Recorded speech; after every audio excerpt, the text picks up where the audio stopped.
Summer అంటేనే చిన్న పెద్ద తేడా లేకుండా ప్రతి ఒక్కళ్ళకి నీళ్ళతో కాసేపు సరదాగా గడపాలనిపిస్తుంది. మరి మాతో పాటు మీరు కూడా ఈ బీచ్ యొక్క బ్యూటిఫుల్ వ్యూస్‌ని, అలాగే పెద్ద పెద్ద షిప్స్‌ని, చిన్న చిన్న బోట్ రైడింగ్స్‌ని మీరు కూడా ఎంజాయ్ చేయాలి అంటే వీడియో చివరి వరకు చూసేయండి. Hello my YouTube family, welcome back to Simhadri's life diaries.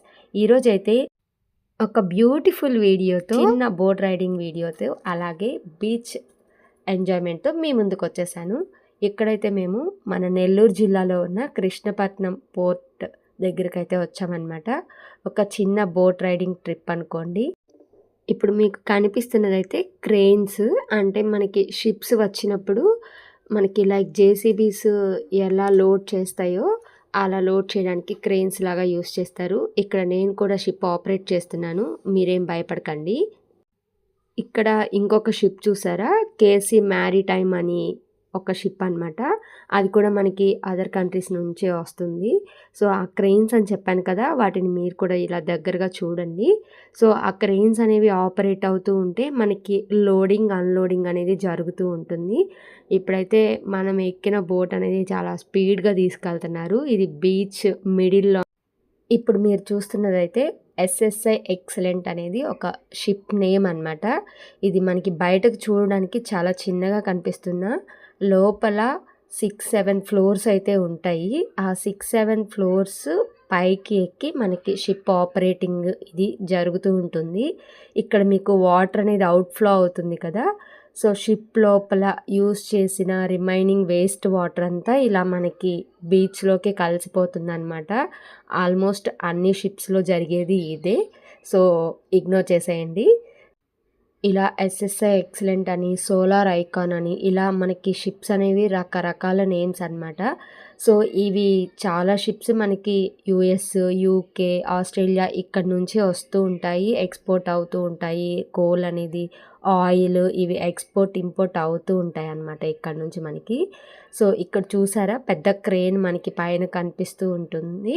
So ఇది మూవ్ అవుతూ ఉంటుందన్నమాట మనకి లోపల ఉన్న కోల్ అనేది బయటకు తీయడానికి.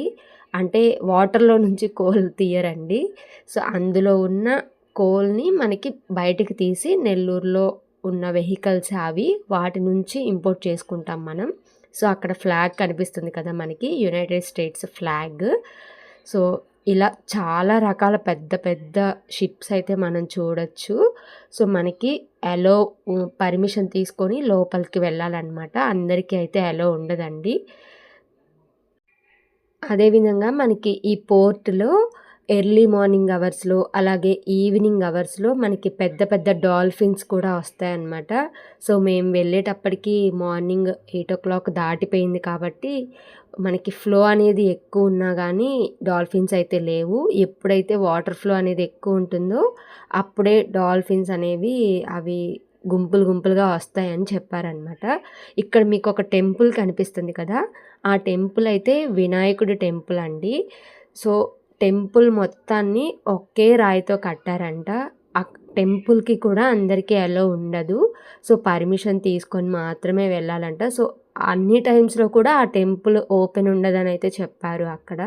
ఇక్కడ మీకు కనిపిస్తుంది కదా మధ్యలో రాళ్ళు, అలాగే అక్కడక్కడ మనకి green, yellow, red colour cones లాగా అట్లా కనిపిస్తున్నాయి కదా, అవేంటంటే మనకి సిగ్నల్స్ అనమాట.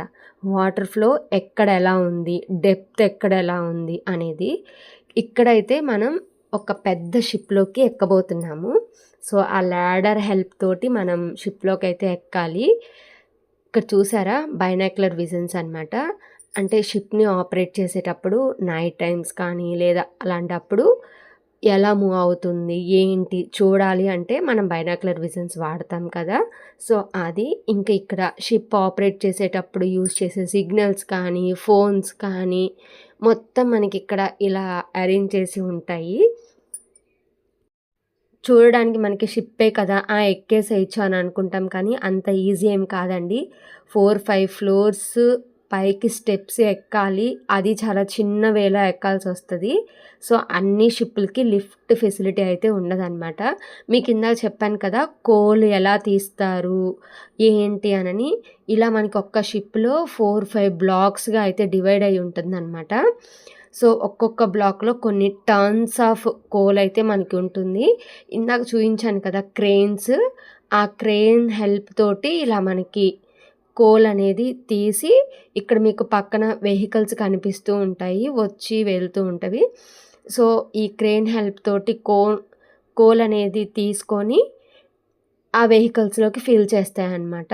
అంటే మనకి ఇప్పుడు లైక్ జేసీబీస్ ఇవి ఎలా వర్క్ చేస్తాయో సేమ్ ప్రొసీజర్ అని అనుకోండి. లైక్ జేసీబీస్ ఇవి కూడా జేసీబీ క్రెయిన్ అనేది కొంచెం మనకి చిన్నగా ఉంటాయి, ఇవి ఇంకా కొంచెం పెద్దగా ఉంటాయి అన్నమాట, అంతే డిఫరెన్స్ అనేది. సో ఒక్కొక్క షిప్లో కొన్ని టర్న్స్ ఆఫ్ కోల్, కొన్ని టర్న్స్ ఆఫ్ ఆయిల్ అనేది మనకి ఎక్స్పోర్ట్ ఇంపోర్ట్ అనేది జరుగుతూ ఉంటుంది.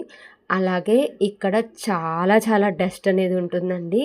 సో ఎవరైనా విజిట్ చేసేవాళ్ళు కొంచెం కేర్ఫుల్గా అయితే వెళ్ళాలి, ఎందుకంటే మొత్తం కోల్ ఏరియా మనకి ఓపెన్ ఏరియా కాబట్టి డస్ట్ అనేది మనకి బాడీ అబ్జర్వ్ చేయడానికి చాలా ఈజీ అయిపోతుంది.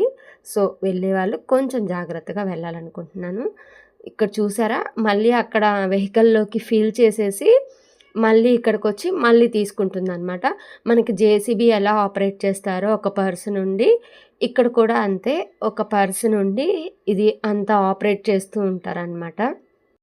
మనకి వేరే కంట్రీలో షిప్ ఇలా ఫిల్ చేసుకొని ఇక్కడికి వచ్చేటప్పటికి 2 to 3 days పడుతుంది. మళ్ళీ ఇక్కడ అంతా ప్రాసెస్ కంప్లీట్ చేసుకొని మళ్ళీ ఆ కంట్రీకి వెళ్ళేటప్పటికి కూడా ఒక 2 to 3 days అయితే పడుతుంది అని అక్కడ ఉన్న వాళ్ళైతే చెప్పారనమాట. సో ఇది మనం ఎక్కిన షిప్ ఎస్ఎస్ఐ ఎక్సలెన్స్ అనే షిప్ అనమాట. ఇది పక్కన కనిపిస్తున్నది సోలార్ ఐకాన్ అనే షిప్. సో పక్కన చూసారా మనకి రోడ్వే అనమాట, లారీలు కానీ ట్రక్స్ ఇవన్నీ అలా వెళ్తూ ఉంటాయి. మనకి ఆపరేట్ చేసే చైన్ అంతా ఇది, చైన్ ప్రాసెస్ అంతా ఇది అనమాట. సో నేను కూడా సరదాగా ఆ బైనాక్యులర్ విజన్స్ పెట్టుకొని చూస్తున్నాను. నాకైతే జస్ట్ అక్కడెక్కడో దూరంగా ఉన్న ఒక లెటర్, ఒక షిప్ మీద ఉన్న ఒక లెటర్ మాత్రమే కనిపిస్తుంది అనమాట. కానీ అది చాలా బ్రాడ్గా కనిపిస్తుంది అంతే. అది ఆపరేటింగ్ స్కిల్స్ అనేవి వేరేగా ఉంటాయేమో మేబీ.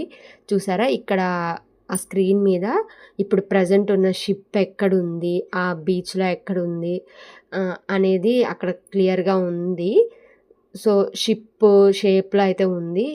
బయట చూసారా పెద్ద పెద్ద షిప్స్ కూడా మనకి ఇక్కడ నుంచి చూస్తే ఎంత చిన్నగా ఉన్నాయో, అక్కడ కూడా ఒక షిప్ మూవ్ అవుతూ ఉందన్నమాట. సో ఇదన్నమాట టోటల్ మనకి పోర్టులో జరిగే ప్రాసెస్. మనం ఏంటో అని అనుకుంటున్నాము, షిప్స్ అనేవి ఎలా గూడ్స్ తీసుకొస్తాయి, ఎలా తీసుకెళ్తాయి, ఎలా వాటిని మనం ఇంపోర్ట్ చేసుకుంటాము అనేది ప్రాసెస్ అయితే ఇది. మనకి షిప్ లోపల అయితే ఇలా ఉంటుంది. కెప్టెన్స్ వీళ్ళు ఉంటారు కదా, సో వాళ్ళు జస్ట్ ఏదైనా కుక్ చేసుకోవాలన్నా వాటి కోసం చిన్న చిన్న కెటిల్స్, చిన్న చిన్న ఇండక్షన్ స్టవ్స్ లాంటివి ఇట్లాంటివి అయితే ఉన్నాయి. ఇదంతా మనకి ఇక్కడ మ్యాపింగ్ ఉందన్నమాట, వరల్డ్ మ్యాప్ లాగా అలా ఉంది. సో వాళ్ళకి యూజ్ అయ్యేలాగా అనమాట. సో వీళ్ళందరు కెప్టెన్స్ అనమాట. అక్కడ బ్రౌన్ కలర్ షర్ట్ వేసుకొని ఒక అతను కూర్చున్నారు కదా, ఆయన కెప్టెన్. వీళ్ళు కూడా షిప్లో మెంబర్స్ అనమాట. ఇక్కడ బ్లాక్ షర్ట్ వేసుకున్న అతను, వాళ్ళందరూ. సో ఇది మనకి షిప్ లోపల ఎలా ఉంటుంది అనేది. ఇది మనకి స్టీరింగ్. సో ఇటు సైడ్ ఒక ఫోన్ ఉంది, అటు ఒక ఫోను, ఇది టార్చ్. సో ఈ స్టీరింగ్ వాళ్ళు షిప్ మూవ్ అయ్యేటప్పుడు ఆపరేట్ చేసేదన్నమాట. సో ఇది సో మనకి బస్లో, కార్లో ఎలా అన్నీ ఉంటాయో ఆల్మోస్ట్ అంతే. సో సిగ్నల్స్ అనేవి మెయిన్ కాబట్టి సిగ్నల్స్కి రిలేటెడ్గా కొన్ని ఎక్విప్మెంట్స్ అయితే ఉన్నాయి. ఇక్కడ మీరు అబ్జర్వ్ చేయొచ్చు, అక్కడ 2 clocks ఉన్నాయి మనకి. సో ఒకటి మన ఇండియన్ కంట్రీది, ఒకటి అదర్ కంట్రీస్ టైమింగ్ అనమాట. సో వాళ్ళకి ఎవరు ఉంటే ఆ టైంని బట్టి ఇక్కడ చూసారా కుకింగ్ ఎక్విప్మెంట్ అంతా ఉంది. ఇది మన మ్యాప్ అనమాట. సో ఆ మ్యాప్ కూడా కొంచెం మన వరల్డ్ మ్యాప్ కాకుండా ఇంకొంచెం డిఫరెంట్గా ఉంది అని చెప్పచ్చు. సో ఇదన్నమాట మా ఎంటైర్ కృష్ణపట్నం పోర్ట్ రివ్యూ అని చెప్పచ్చు. సో ఈ వీడియో నచ్చితే మీరు ఇచ్చే చిన్న లైక్ నాకు ఒక బిగ్ బూస్టప్ లాగా పనిచేస్తుంది. సో మీరు కూడా మన ఛానల్ని సబ్స్క్రైబ్ చేసుకొని మరిన్ని వీడియోస్ కోసం వెయిట్ చేస్తున్నాను. Thank you for watching.